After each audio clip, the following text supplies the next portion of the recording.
pouquinho sobre esse tema tão especial. Então, passar a palavra para vocês. Aí vocês já quiserem falar um pouquinho, fazer uma saudação, dar um panorama desse tema Intimidade a Dois, para poder a gente já abrir para perguntas e tocar o barco. Boa noite, Gilson. Boa noite, Ed. Coisa boa estar aqui com vocês, meus irmãos. Que privilégio nos é dado de ter vocês em nossas vidas, ter essa família maravilhosa da Lírio Armação, cada irmão precioso. Estou aqui também de olho no chat, vendo todo mundo comentar. Que coisa boa estarmos juntos, temos essa comunhão. Isso é um tesouro de valor inestimável. E esse projeto Harmonia certamente nasceu no coração de Deus e nós pedimos que Deus abençoe cada momento desse projeto para ser uma bênção para todas as famílias da nossa igreja, da nossa comunidade, de outras igrejas que vão estar aqui conosco, de pessoas que nem são às vezes da igreja, mas que têm interesse na palavra de Deus e que através de nós o mundo seja enriquecido, iluminado em nome de Jesus. Gilson, esse tema ele é muito legal porque intimidade fala da vida íntima. E a intimidade começa no coração, não é verdade? A gente sempre pensa na intimidade sexual quando a gente pensa no casamento, e temos que pensar assim, acredito que vamos falar muito sobre isso hoje, mas tudo começa com uma ligação profunda de alma, de coração, perpassa por uma intimidade com Deus. Eu creio que quanto mais nós somos íntimos de Deus, mais somos capazes de ser íntimos do nosso cônjuge, porque a intimidade requer um elemento muito difícil, que é a sinceridade, a honestidade, a transparência. E só em Cristo que nós conseguimos ser sinceros, só nele que conseguimos amar a verdade, amar de verdade. Então, intimidade é essencial. Eu estou animado por esse tema hoje. Fale um pouquinho, Renan. Estou animada aqui, já recebi algumas perguntas, né? E eu acho que vai ser animado hoje, viu? Eu já falei que todo mundo né? Porque uma live dessa tem que estar todo mundo sem vergonha. Inclusive.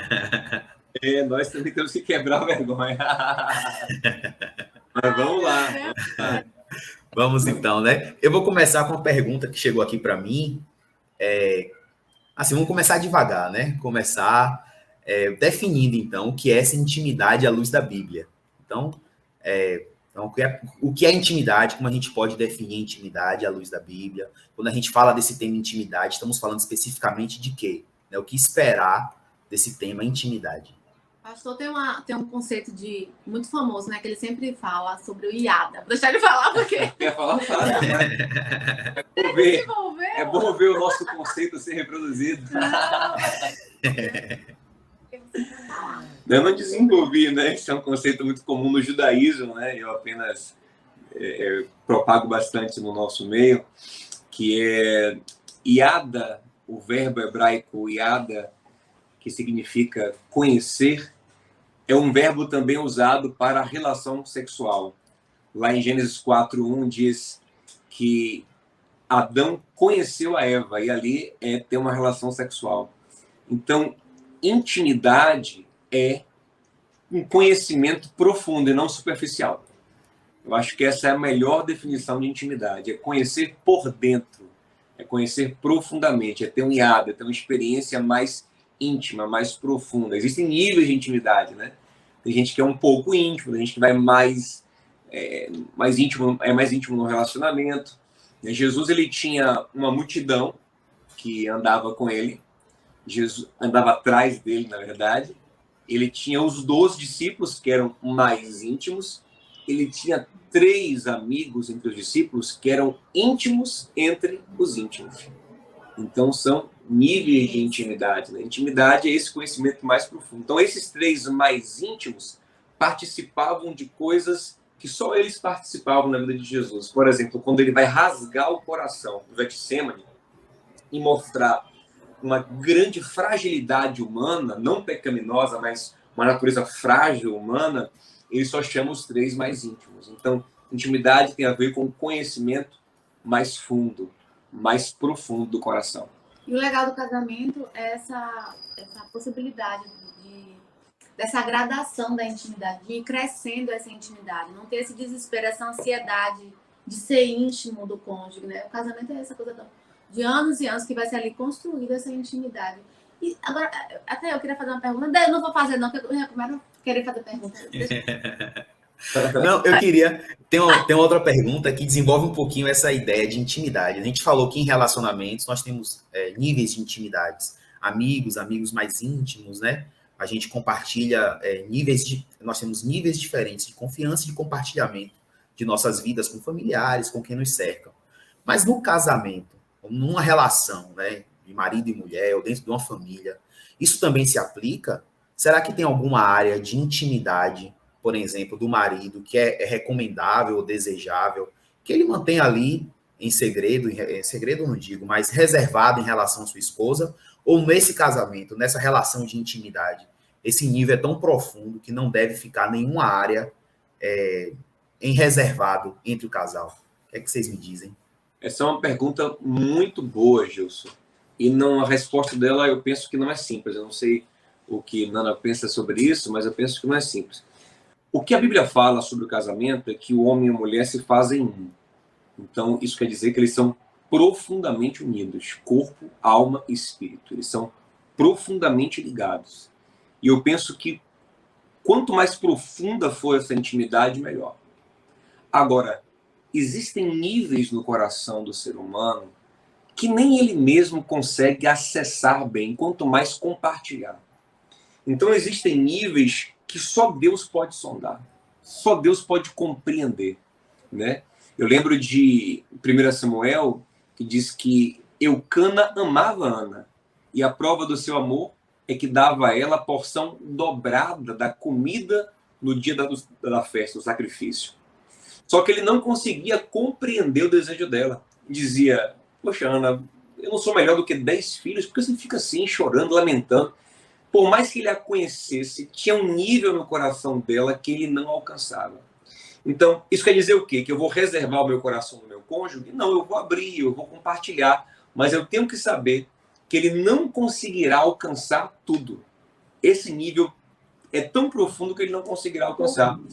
Salomão fala isso em Provérbios. Ele fala assim, ó, cada um conhece a sua própria dor e não consegue partilhar a sua alegria plenamente com o outro, né? Caetano musicou isso mais tarde, não sei se ele pegou da Bíblia, mas musicou isso mais tarde, falou que cada um sabe a dor e a delícia de ser quem é. Então, busque ser o mais íntimo possível, mas não se iluda achando que o outro vai te conhecer 100%, porque nem você se conhece 100%, só Deus, né? Então, tem níveis que o outro não alcança. Também eu acho que a gente não deve querer, como cônjuge, forçar um pouquinho a barra, né? Porque às vezes o cônjuge, ele acha assim, não é meu marido, é minha esposa, tem que me falar, tem que ser assim, porque não pode ter nada.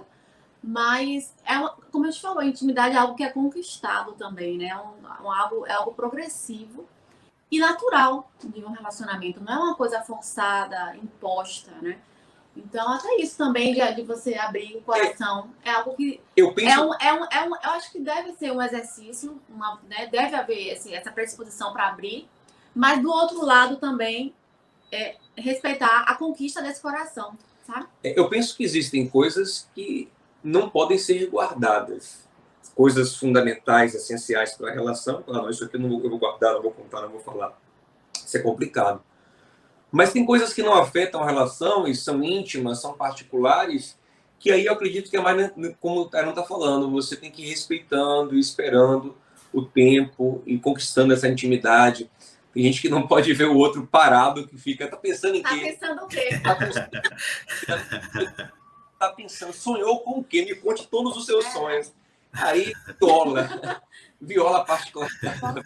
Força. Se a pessoa quiser contar os pensamentos, quiser compartilhar os sonhos, beleza. Mas eu acho que tem que ter um respeito, sim, da intimidade até que o outro queira abrir, né? Chegou aqui no... Interessante. Isso é muito parecido com o ato sexual, né? O ato sexual, Paulo diz que o marido tem poder sobre o corpo da mulher e a mulher sobre o marido. Mas você não pode forçar o ato sexual. É consensual. É consensual. Você tem que esperar o outro se abrir para o ato sexual. Não é verdade? Um ato forçado machuca, é doloroso. O corpo não se prepara para ele. A alma é a mesma coisa. Então, eu tenho que abrir meu coração, mas também tem que ter um processo, né? Não é uma coisa forçada, grosseira. Tem que ter uma excitação de alma, né? Uma construção de um clima de alma para que as almas se conectem em intimidade. Me fale, me conte e tal, mas sem nenhuma preparação, sem nenhum carinho, sem nenhum ambiente para isso, é difícil. E agora, já falando na sexualidade também, a sexualidade, então, vai ser um reflexo dessa relação a dois, né? Desse relacionamento amigável, né? Dessa parceria. Também tem isso, né? O sexo é a materialização desse relacionamento íntimo, né? Construído ali de amizade. Então... Chegou aqui no chat, deixa eu botar aqui na tela. Olha lá, qual a importância da intimidade para os casais? Né? E aí, no caso? É isso que eu ia falar, vamos estendendo logo para poder já começar a esquentar então as perguntas, né? A intimidade nesse sentido de compartilhar a vida, compartilhar sonhos, enfim, projetos, e intimidade sexual também, né? Eu recebi algumas perguntas essa semana falando que ia ter a live e tal, a gente começou a receber umas perguntas assim, e perguntas bem picantes, né? De, assim, muita curiosidade nesse tema da sexualidade. Aí a gente pode entender um pouquinho. Falando sobre intimidade geral, quanto mais íntimo eles forem, mais alinhados eles vão estar, mais à vontade vão se sentir um com o outro. Você se sente à vontade com quem você tem intimidade. Quando você está num ambiente que você não tem intimidade, você fica constrangido. Você não é você mesmo. Você fica limitado e perde a graça. Mas quando você tem intimidade, você se abre, fica à vontade, pode mostrar fraquezas também. Então, intimidade só é fundamental para um casamento. Falando da intimidade sexual, sexo está no topo da lista das prioridades daquilo que faz um casamento feliz. Está lá no topo do ranking. É importantíssimo, é fundamental. Quando Deus fala do homem e mulher serem um, ele está falando muito sobre essa união sexual, né? A unidade do casal, ela se consuma no ato sexual. Gilson é um jurista e sabe que se não houver a conjunção carnal, o casamento juridicamente nem foi consumado. Então, é fundamental, né? Uma vida sexual ativa é fundamental. Paulo fala em 1 Coríntios 7 que é uma proteção contra Satanás, né? Que um casal com a vida sexual bem resolvida, ele está mais protegido contra as armadilhas do diabo. Então, o sexo santifica o casamento, abençoa o casal, aproxima, relaxa, renova, reproduz, né? Ele é tão maravilhoso que os tesouros que o casal tem na vida, as maiores bênçãos que o casal recebe, que são filhos, vêm a partir do sexo. Então, o sexo é algo santo, é algo puro, a gente tem que... Se alguém ainda tem preconceito, tabu com o sexo, ainda acha que sexo é uma coisa ruim, não, sexo é uma bênção de Deus. É um mandamento. É um mandamento de Deus. Lá em Cantares é um livro sobre sexo, basicamente, um livro de cânticos eróticos, um livro sagrado, um livro santo, para inspirar os casamentos. Então, sexo é bom demais. Tem uma pergunta aqui que desenvolve um pouquinho esse tema. Eu vou aqui nela. Vamos lá. Que tipo de intimidade é permitida no namoro e no noivado? Aqui quem mandou devia estar pensando realmente nessa intimidade sexual, né? Ou níveis de carícias que podem ser permitidas no namoro, no noivado, até o casamento. Essa é uma questão complexa, polêmica, que gera divergências entre pastores, líderes. Mas se nós formos ser bem teológicos, bem bíblicos, nós não encontramos namoro na Bíblia, né? Na Bíblia, quando um casal se comprometia, já era no noivado, e o noivado era já um pré-contrato de casamento. Né? O noivado era um tempo para a pessoa se preparar para o casamento. Tanto que quem rompia o noivado tinha um status de divorciado. Tanto que, quando José descobre que Maria está grávida, eles estão noivos, ele quer sair em sigilo para não denunciá-la como adúltera. Então, trair o noivo era adultério. Então, a gente não encontra na Bíblia essa relação moderna de namoro, do noivado, que não se sabe se vai casar ou não, porque na Bíblia, noivado era o casamento. Era o tempo de se preparar para o casamento, mas estava tudo certo que ia casar. E mesmo assim, não tinha intimidade sexual, né? Então, assim, biblicamente falando, não poderia nada. Era um compromisso. Não poderia, era um compromisso. O namoro era um compromisso. Pegar na mão. Biblicamente falando, pegar na mão. Né? Agora... Pastor, deixa eu só... Isso daí não está muito ligado àquela concepção, talvez judaica, me parece que judaica mesmo, de a família escolher com quem vai casar, o casamento ser muito mais assim um arranjo familiar do que esse amor romântico que a gente tem no Ocidente hoje, né? A gente casa e namora porque sente friozinho na barriga, porque, enfim, né? Não estaria muito ligado também a isso? O que acontecia? Se um casal consumasse uma relação sexual, biblicamente eles estavam ligados. Eles estavam casados. Você entende? Eles eram um já diante de Deus. Então, eles não poderiam se afastar e casar com outro. Isso seria um divórcio. Isso gera confusões de quem é o filho, transmite doenças, sabe? Gera muitas confusões. Então, biblicamente falando, toda carícia que levava ao sexo era evitada. Porque se o sexo fosse consumado, casou. E se afastar, era divórcio. Então, biblicamente falando, não há espaço para carícia alguma no namoro. Agora, em nosso contexto, em nossa cultura, nós relativizamos muito esse valor. Né? Então, o limite passa a ser o limite daquilo que eu me percebo puro. Né? Me percebo santo, me percebo não, como Paulo fala, não me abrasando, não pegando fogo, não estando em chamas. Né? Então, esse limite é pegar, para alguns pode ser pegar na mão, para outros pode ser um abraço, para outros pode ser um beijo no rosto. Depende, isso é muito relativo. O que nós sabemos é que não pode haver consumação de ato sexual. Isso é claro, porque se consumar ato sexual, aí você já pulou todas as etapas e já está vivendo o que deveria viver no casamento. Isso é muito problemático, por quê? Porque gera uma união de alma muito forte, pode gerar filhos. Como é que eu vou ter sexo numa relação que eu não quero ter filhos, mas eu posso ter filhos, né? Eu vou arriscar ter filho com quem eu não sei ainda se quero casar ou não. Não é verdade? Isso gera problemas de ciúme no futuro, porque a pessoa termina o namoro, começa a namorar com outro e é uma ciumeira, e você foi até onde com ele, você foi até onde com ela, né? Antigamente gerava dúvidas sobre quem era o pai da criança, transmissão de doenças, porque o sexo monogâmico, o sexo entre duas pessoas que não saem dali, a relação, brinda eles de doenças. Mas a partir do momento que existe uma variação de parceiros sexuais, as doenças se proliferam. Não é verdade? Então, é toda uma desestruturação psíquica, biológica também, espiritual, no sexo fora desse lugar protegido que é o casamento. Quer falar algo sobre isso?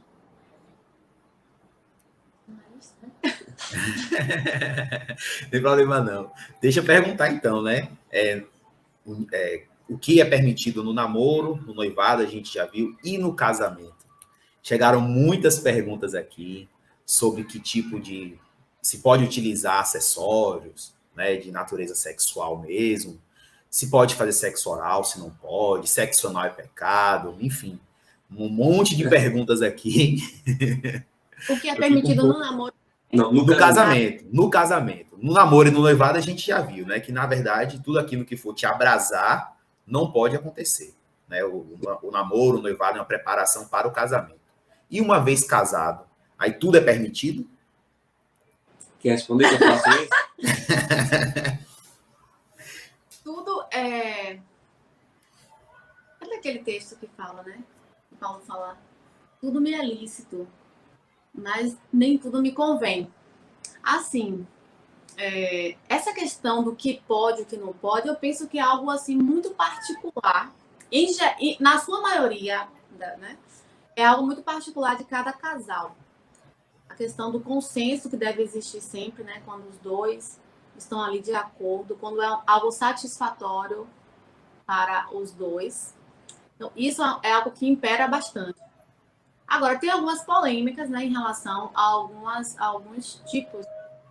Por exemplo, o sexo anal. A pessoa passou a falar. Tem uma divisão teológica em relação a isso. A primeira coisa, antes de chegar nessa polêmica teológica do sexo anal, acho que a primeira coisa que a gente tem que pensar é sobre os princípios gerais, porque a Bíblia ela não deixa claro que tipo de sexo pode, que tipo de sexo não pode, que posição pode, se oral pode, se anal pode. Não, isso não está claro na Bíblia. Mas aqui em Cantares tem falando do... Em Cantares dá a entender que há sexo oral ali, né? Mas o que está mais claro ali é beijar os seios, carícias, beijar na perna e tal. Isso aí tem tudo em Cantares. Mas não está claro o sexo oral. Entretanto, a gente tem que partir de dois princípios. O primeiro princípio é o princípio do amor, né? O amor, que é o que rege tudo, né? Sobre todas as coisas, o amor. O amor, como Paulo diz em Colossenses, é o vínculo perfeito, é aquilo que nos vincula em perfeição. Então, primeira coisa, tudo que a gente vai fazer sexualmente no casamento tem que ser em amor. Eu estou amando a minha esposa, eu estou amando o meu marido quando eu proponho isso, quando eu quero fazer isso, ou é uma coisa egoísta? Uma coisa só para mim. É o meu desejo, é o meu fetiche, é a minha vontade, mas que não dignifica, humilha, maltrata, machuca. Então, a primeira coisa é o princípio do amor, né? O segundo princípio que eu acho que é submisso ao do amor é o princípio do prazer. O sexo foi feito para ser prazeroso. Se você for ler o livro de Cantares, ele está cheio de palavras como delícias, me embriaga com teu amor, as tuas carícias são deliciosas, as tuas carícias são maiores do que o vinho, os seus lábios são mais doces do que o mel. Então, a relação, ela tem que ser amorosa e o amor protege, mas tem que ser prazerosa também. Eu tenho que descobrir dentro da relação o que é prazeroso. E aí, o casal vai descobrindo, vai vendo os limites dentre eles. Não há nada na Bíblia que diga sexo oral pode, sexo anal não pode. Não há nada claro sobre isso. Mas dá-se a entender que o oral, por exemplo, é tranquilo. Cantares parece dar a entender isso, né? Que não tem problema algum com sexo oral. Eu, particularmente, essa é a minha interpretação, eu não vejo problema algum com isso, né? Se você for pensar, Gilson e família linda da Armação, eu estava pensando nisso hoje, é uma coisa que me veio à mente. E fui pesquisar um pouco sobre isso. Você já percebeu que o ser humano, o ser humano e algumas espécies de macacos são os únicos mamíferos que têm lábios para fora. Na verdade, tem espécies de animais que têm lábios, os mamíferos têm lábios, mas alguns poucos têm lábios para fora. E para que esse lábio para fora? Ajuda um pouco na vocalização, ajuda um pouco na sucção, mas nós poderíamos viver muito bem sem os lábios. Só que os lábios, eles são cheios de terminações nervosas. Então, a própria ciência reconhece que uma das maiores funções dos lábios é dar prazer ao homem. Uma maior função do lábio é o toque, é o beijo, é a conexão. Então, os lábios foram feitos para isso também, para acariciar. E o lábio não foi feito para beijar só um outro lábio. Se você for ler Cantares, você vai ver que o beijo nos seios, por exemplo, não aparece. Eu até separei aqui um texto que compara fala... com uva, né? Compara com a uva. Aqui, ó. Cantares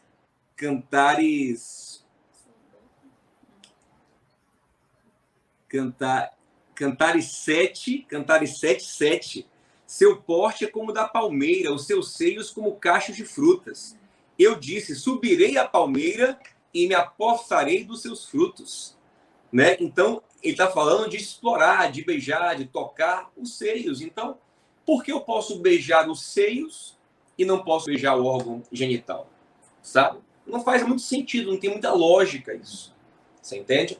Então, eu não vejo problema algum no sexo oral, desde que consensual, desde que seja prazeroso, desde que não viole, desde que não maltrate, desde que não humilhe. Não vejo problema algum. Não seja imposto, né? Já o sexo anal, ele é um tanto mais polêmico. Por quê? Na Bíblia nós encontramos uma proibição à sodomia. 1 Coríntios capítulo 6, versículo 9.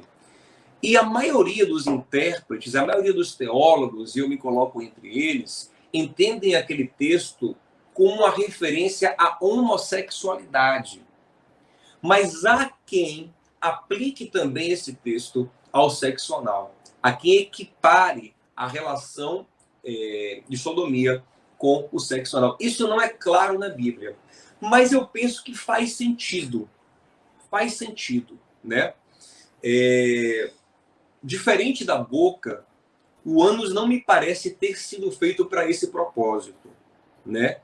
É um órgão excretor, é um órgão de muita bactéria, né? Você percebe, se você for estudar sobre o sexo anal, você vai ver o quanto de doenças que acontecem por causa do sexo anal.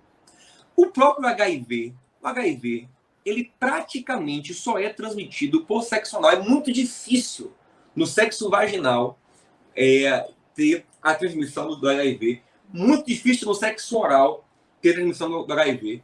É quase exclusivamente um vírus que é transmitido por sexo anal. Então, assim, me parece algo muito fora do propósito original. Mas eu posso cravar que é pecado biblicamente, eu não tenho fundamento para isso. Eu não tenho fundamento para isso. Mas é uma coisa que eu não recomendo. Agora, se o casal diz, não, nós fazemos, é prazeroso, nós nos cuidamos, é higiênico, é tranquilo, é bom pra gente, os dois gostam, não é uma coisa forçada, não é uma coisa egoísta para agradar um só. Quem sou eu para proibir o que a Bíblia não proibiu? Entende? Então alguém pergunta assim, pastor, sexo anal pode? Se quiser, pode. Agora, sexo pelo ouvido também pode. Porque a Bíblia não fala nada contra isso. Mas você vai fazer? Sexo pelo nariz pode, sexo nasal pode, você vai fazer? Entendeu? Pode não é proibido. Não pode, não é proibido. Não tem nada na Bíblia. E não fará sexo nasal. E não fará sexo auricular. Que não é proibido, né? Aqui e por mais que viesse discriminado, alguém inventar alguma forma que não está lá, né? Exatamente. Então, é uma questão muito particular. Eu acho que se aplica muito o texto que Tainan citou, que é 1 Coríntios 6,12, que fala, tudo me é permitido, mas em tudo me convém. Aí Paulo cita os Coríntios, né? Tudo me é permitido, mas eu não me deixarei que nada me domine. Então, eu tenho que perceber a conveniência de cada coisa na minha vida. Tem outras perguntas nesse contexto de pode e não pode. Eu recebi uma aqui no chat. Só que aí eu fiquei com a impressão que o pessoal tá com um pouquinho de vergonha de mandar pergunta. Aí eu vou manter o sigilo da galera aqui. A não ser que o pessoal diga que não tem problema, aí eu falo os nomes, tá? Então recebi aqui muito interessante. Masturbação não pode. Eu vou até voltar um pouquinho. Pode? Transformar em pergunta. Aí a pessoa que perguntou falou assim, masturbação não pode. Mas se o companheiro, a companheira masturbar, pode, você não pode fazer alto, mas pode receber em si. E eu estou acrescentando, né? Faz parte, é a mesma coisa. Se a boca pode, porque não pode. Eu acho que o corpo deve ser plenamente explorado, tocado, acariciado. Faz parte das carícias. Deixa eu dar um texto de Cantares que fala sobre isso. Ó. Um texto de Cantares, ó. Cânticos 4:10. Quão deliciosas são as suas carícias, minha noiva. Suas carícias são mais agradáveis que o vinho, e a fragrância do seu perfume supera de qualquer especiaria. Então, carícias fazem parte, né? Em todo o contexto, em todo o corpo. Tem uma aqui também assim, ó. Teve uma aqui também, acho que já respondeu, né? Só para poder confirmar. Na lista de prioridades do relacionamento conjugal, que lugar ocupa o sexo? Que lugar o sexo ocupa? Acho que vocês falaram o topo, né? Tá lá. Altíssima. A relação marital sem sexo é complicadíssimo. Como a gente falou... Mas hoje em dia tem muita gente que fala assim, sexo não é tudo. Tem muita essa teoria. Não é tudo. Só Deus tem. Só Deus. Só Deus é tudo. Comida não é tudo. A Bíblia sem comer.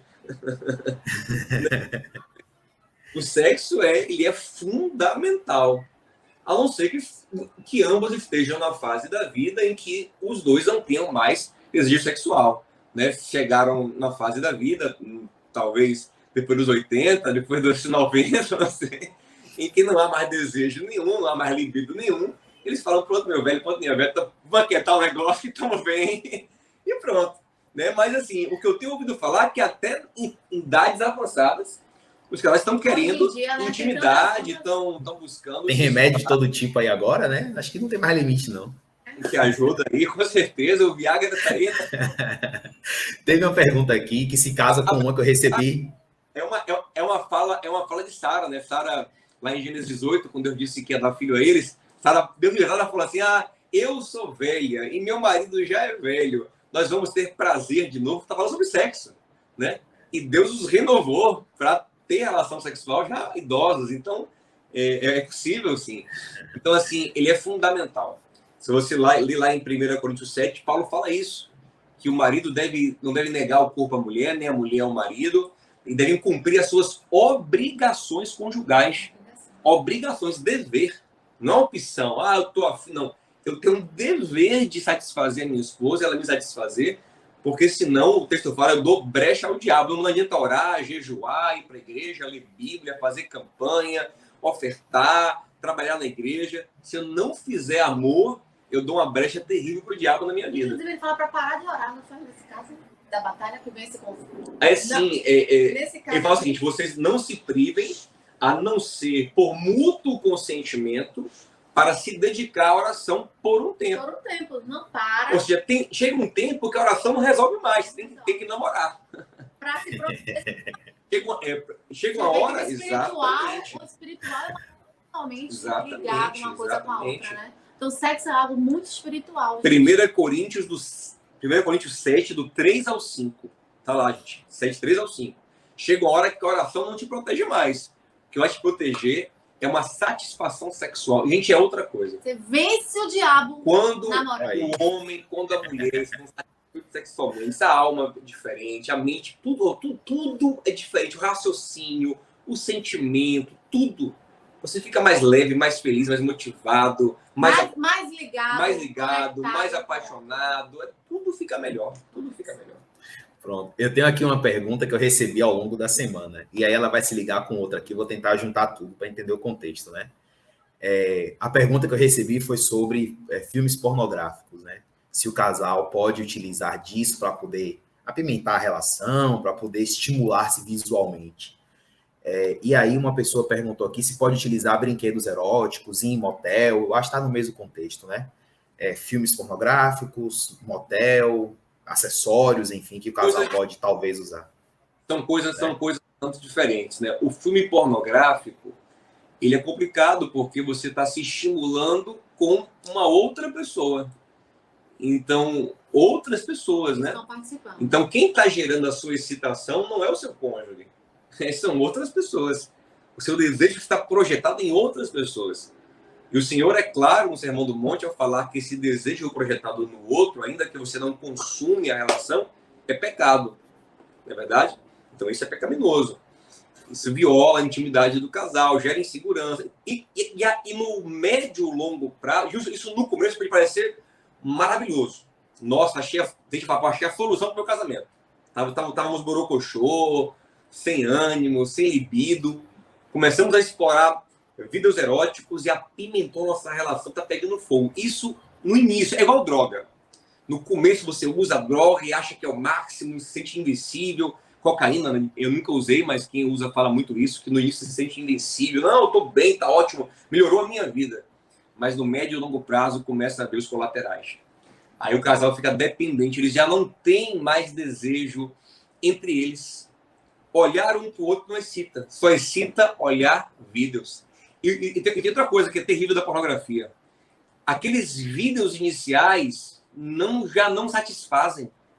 Você começa a querer vídeos novos, vídeos diferentes. Aí vídeo de sexo A3, A4, vídeo de sexo de todos os tipos. E você começa a querer produzir aquilo.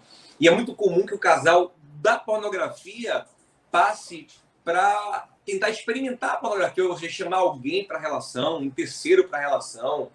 E os vídeos sugerem isso. Sugerem isso, e vai contaminando tudo, vai sujando tudo, vai estragando tudo.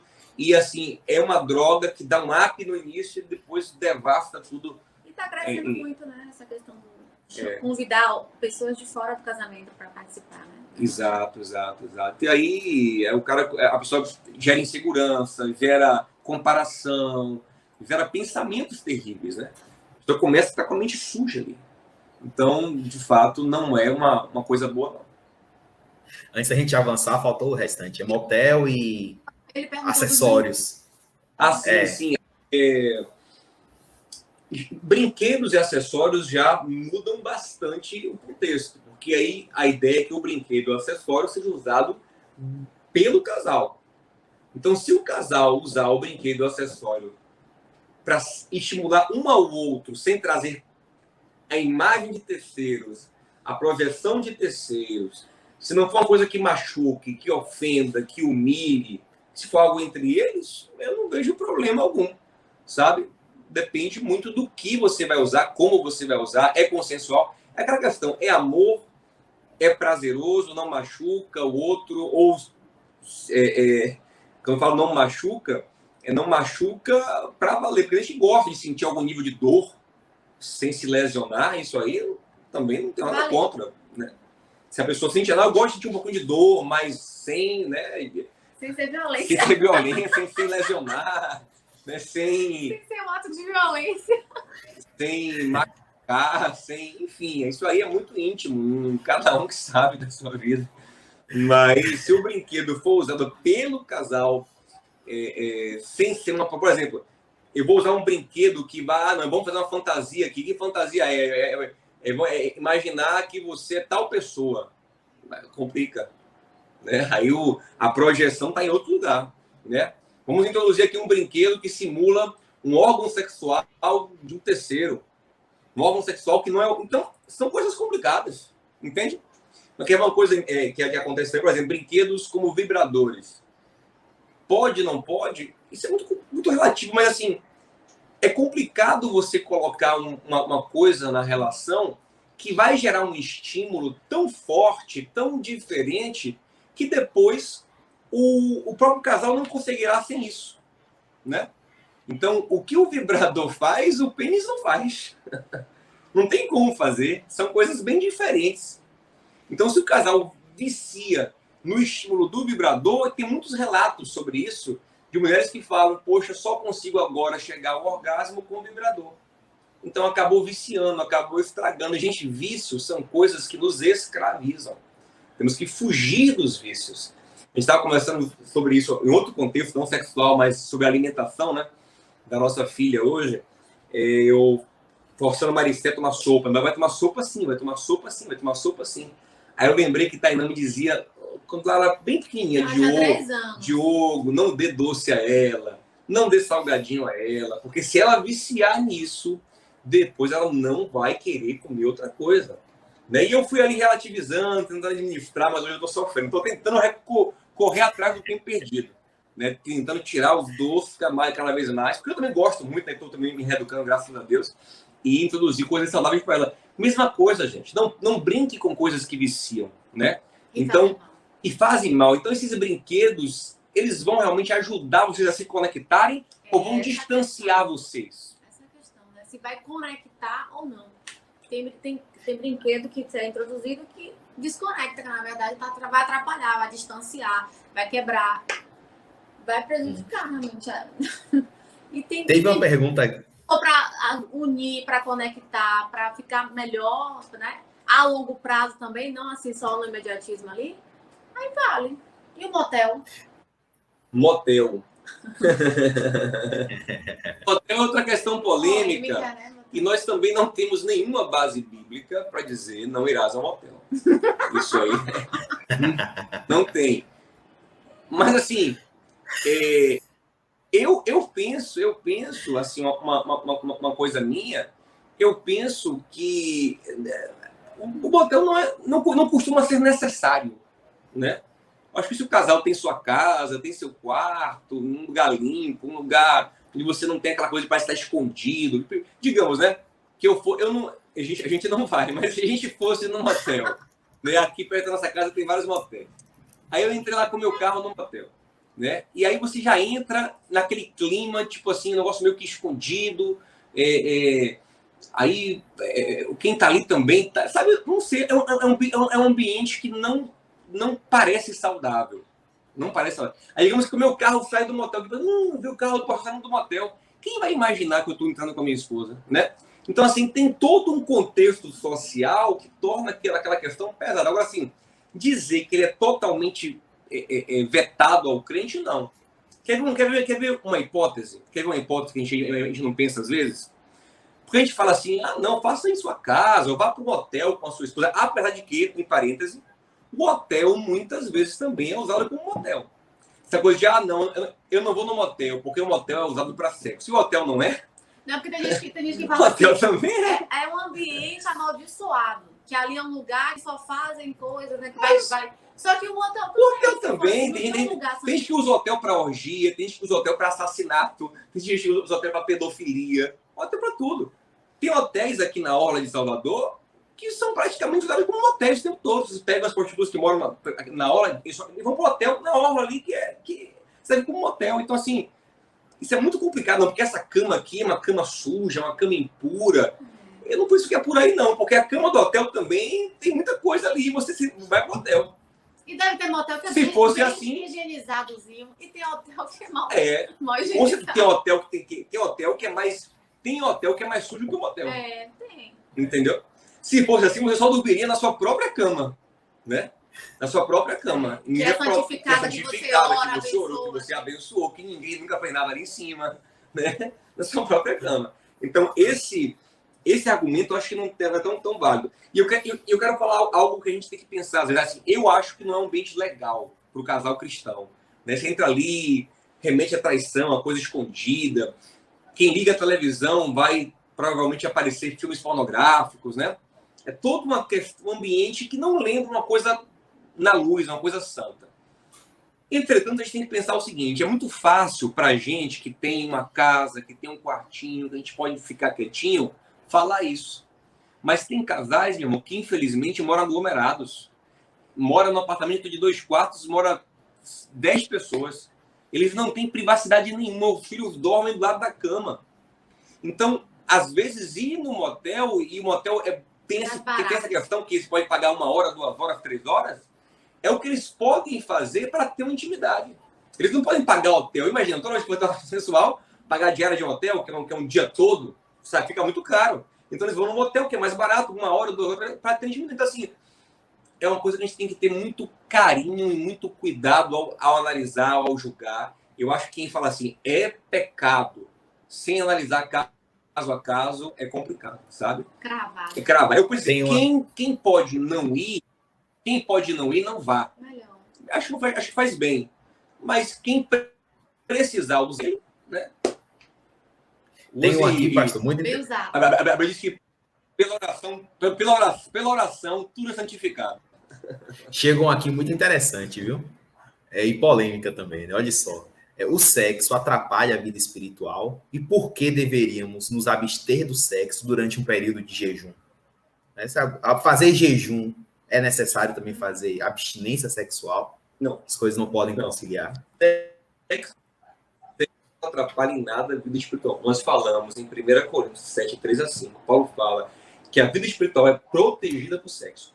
Quando ele fala de se abster por um tempo para a oração, ele está falando de se concentrar. Porque se eu estou aqui na vibe do sexo, eu não estou concentrado na minha oração, no meu estudo bíblico, no meu jejum. Mesma coisa no jejum. O jejum é um momento de concentração profunda. Eu não vou ficar aqui me banqueteando, cozinhando e tal, barriga cheia. Não, eu vou me concentrar em me humilhar, em me quebrantar diante de Deus. Eu vou me abster do que é bom. Porque comida prejudica a vida espiritual? Não. Mas eu me abstenho do que é bom para me concentrar. Mesma coisa, sexo prejudica a vida espiritual? Não. Mas eu me abstenho um pouco daquilo que é gostoso, que é prazeroso, para me concentrar, exatamente, para exercitar o meu domínio próprio, o meu autocontrole. Para eu lembrar que eu não sou só matéria, eu não sou animal. Né? As duas coisas que mais animalizam o homem é o descontrole de apetite e o descontrole sexual. Então, quando eu me vejo capaz de dominar estômago e órgão genital, então eu vejo que eu sou espiritual. né? Que eu não sou dominado pela minha natureza, mas eu sou capaz de abster, de controlar, de ter o domínio próprio, que é um dos frutos mais evidentes do Espírito Santo, né? Pronto. Entendi. A gente está 55 minutos já. 55 minutos, a gente tinha pensado aqui Vamos lá, uma hora. Vê se a galera está animada. Se ela estiver animada, né? Quem estiver animado, fala. E aí a gente continua um pouquinho. Eu vou fazer então outra pergunta aqui enquanto o pessoal tá lá. O pessoal acho que ficou meio com vergonha. A gente é que tá aqui falando sobre o assunto. O pessoal tá. Bom, muitas perguntas aqui sobre o que pode e que não pode fazer. Acho que a gente acabou tocando como é nesse tema, né? Acho que cumpriu assim adequadamente. Aí eu recebi uma pergunta aqui que é muito interessante. É como os pais devem orientar seus filhos em relação à vida sexual?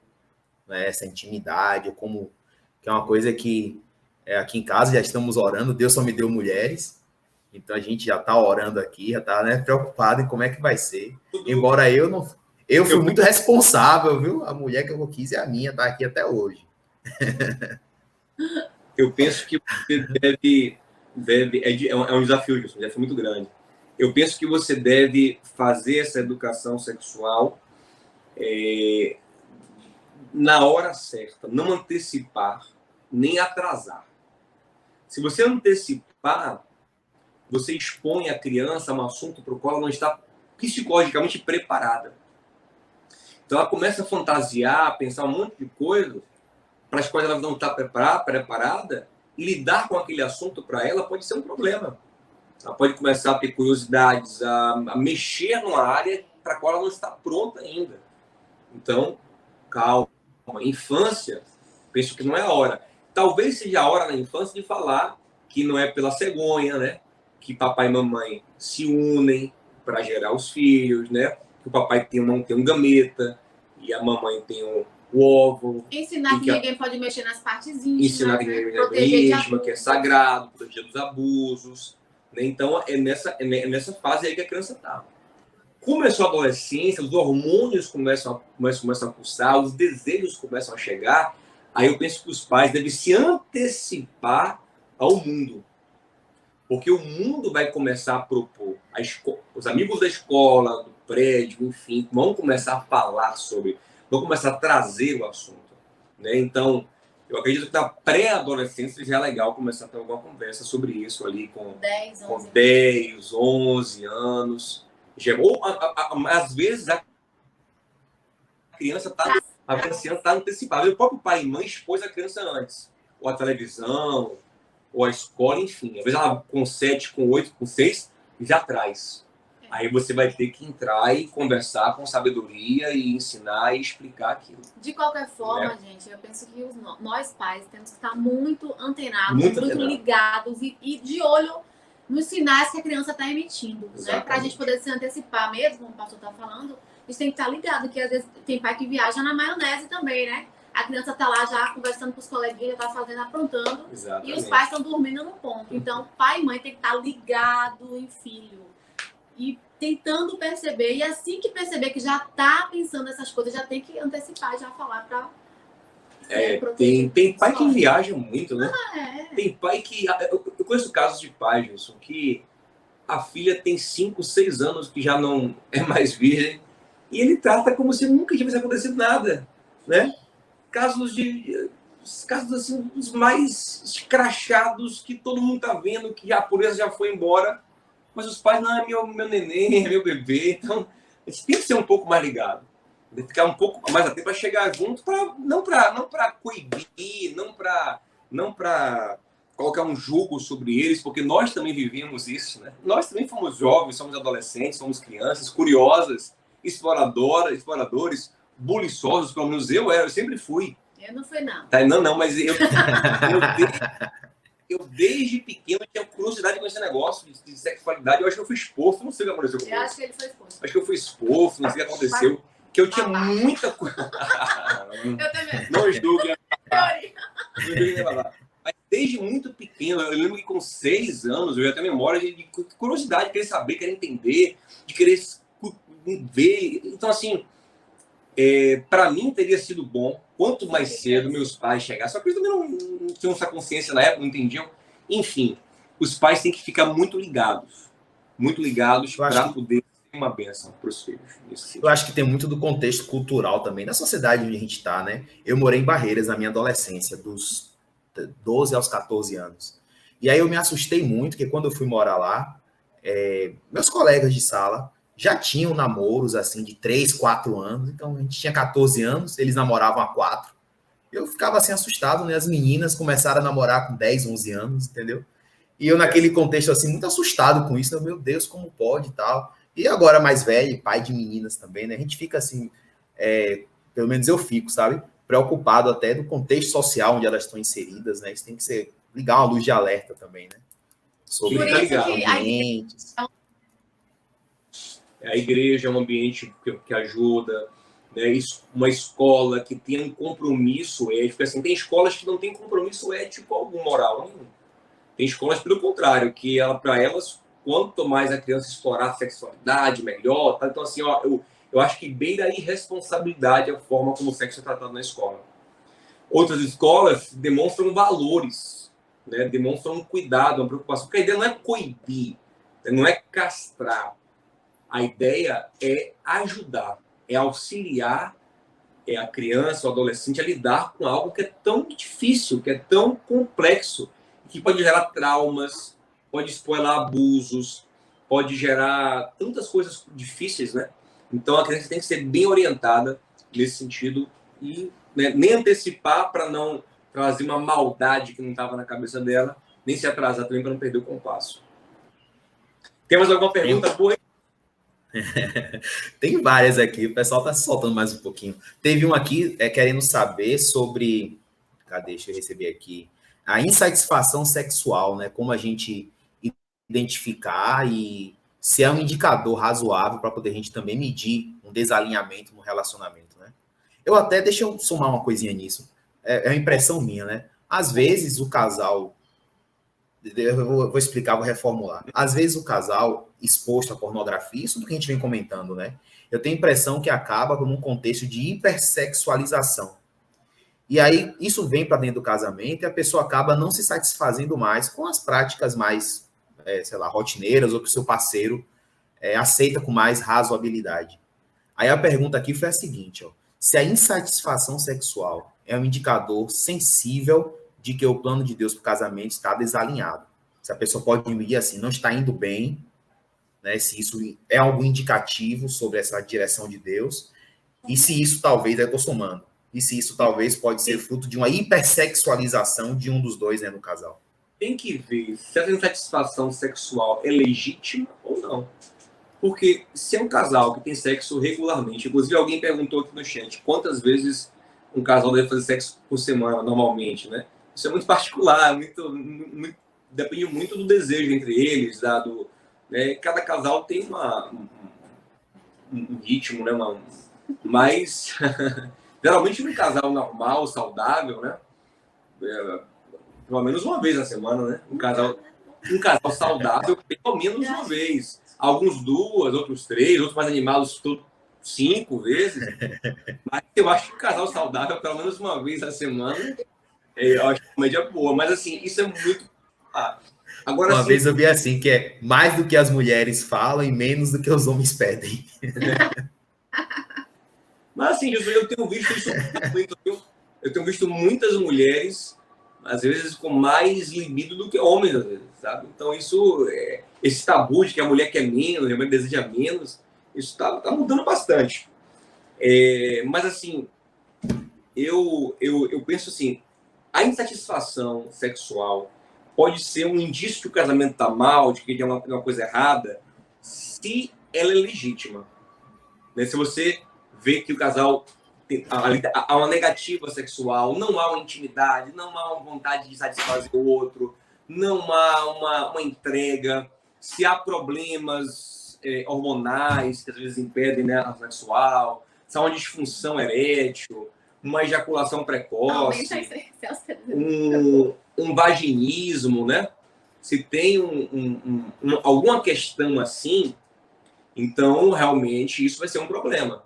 Agora, se é um casal que tem uma relação sexual de entrega, de amor, de cumplicidade, com a rotina boa, né? 1, 2, 3, 4 vezes na semana, depende do fogo do casal, e mesmo assim há uma insatisfação crônica, aí como você colocou, essa satisfação pode não ser por causa da relação ruim, mas por causa do coração ruim. Pode ser que o meu coração contaminado nunca satisfaça. Pode ser um coração hipersexualizado, como você bem colocou. Uma pessoa que pensa aquela mente erótica. A gente tem a mente erótica. Ele pensa em sexo 24 horas por dia. Né? Então, tu vê sexo em tudo que é tipo. Então, às vezes, ela nunca vai satisfazer. Né? São 1000 feitiços, 1000 fantasias. E aí não é um problema da relação, mas é do coração que está sujo. A mente que está né? Não vou fazer nem com a palavra suja, né? A mente que está desregulada, né? Está desmensurada, né? A mente que não está... É um apetite desenfreado. Desenfreado. Pronto. Pessoal, a gente... E tem um probleminha, assim, uma disfunção mesmo, hormonal. E aí é sempre bom ir no médico, né, gente? Os homens que não gostam muito de ir ao médico.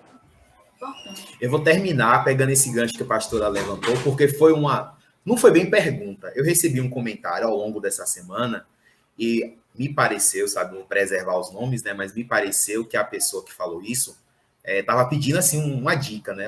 Fala o pastor para dar um toque aqui, dar uma direção em relação à higiene, as partes íntimas, enfim, né? Que às vezes o que está comprometendo o relacionamento é o homem ou mulher, vou colocar até assim, para não saber quem é, sabe?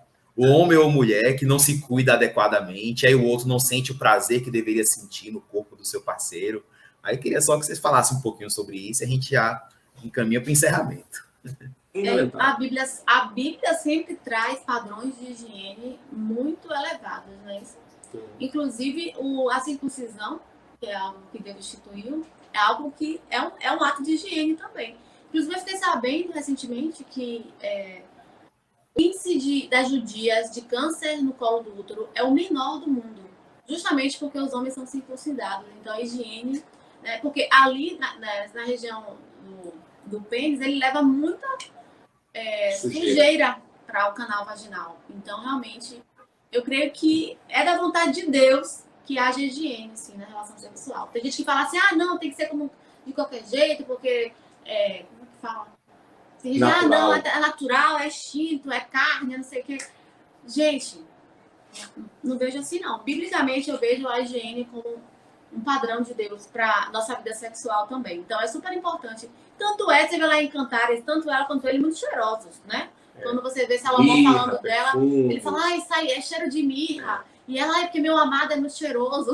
Ele fala muito cheiroso. Tem uma passagem assim, ela tem todos os dentes, né? Alguém com higiene oral, né? Bem desenvolvida. Então, eles são parecem ser bem cheirosos ali. Mas, eu acho a mulher especificamente, ela é mais sensível à questão do olfato, viu? Então, a mulher realmente, ela vai preferir mais um homem limpinho, tomado banho, bem preparadinho. Em geral, sim. Os homens são mais... Essa questão do quem fala eu gosto do natural, eu compreendo da seguinte forma, e há uma validade nessa fala, é o seguinte, porque às vezes a pessoa, os feromônios, né, que são os hormônios que exalam, né, um perfume sexual. Todo reino animal tem isso, né? Se você pegar uma cadela no cio e lavar ela, dar um banho nela, o cachorro vai ficar chateado com você. Porque o que atrai ele, o que ele gosta, é aquele cheiro que ela exala quando está no cio. Então, assim, existem cheiros naturais que atraem um ao outro. Só que esse cheiro não é o cheiro da sujeira. Exatamente. Não é o cheiro da sujeira. Vocês confundem. É o cheiro da pele, é o cheiro do feromônio, é o cheiro natural, que mesmo lavando e estando limpo, vai exalar. Entendeu? Porque eu acho que quem se queixa que não tem um cheiro natural, está se queixando, é que a pessoa se enche de um perfume forte e tira todo o cheiro natural. Então, eu tome um banho, mas não passe perfume, que eu quero você com cheiro natural. Entendeu? É por aí. Eu tinha uma colega, professora marxista, né? Aí ela dizia, o perfume é o cheiro do capitalismo, não se pode usar perfume. Mas ela usava desodorante? Ela não usava nada, porque é o cheiro do capitalismo. Eu vou chamar de Carlos e Débora. A gente já está encerrando, gente. Foi muito bom bate-papo. Para poder a gente fazer a despedida. Podem mandar perguntas para o Ministério, né, Ed? papo, assim, a gente vai ter outros eventos, outros encontros, com outros temas, e a gente vai coletando essas perguntas para poder trazer aqui para os nossos convidados, né? Então, já palavras finais. Isso, Gilson. Olha, eu estou aqui extremamente satisfeito com a presença dos nossos pastores, pastor Diogo, pastora Tainã. Eu estou acompanhando o chat da Lírio Armação e está bombando, viu? O pessoal quer que continue. Eu acho que foi muito bom.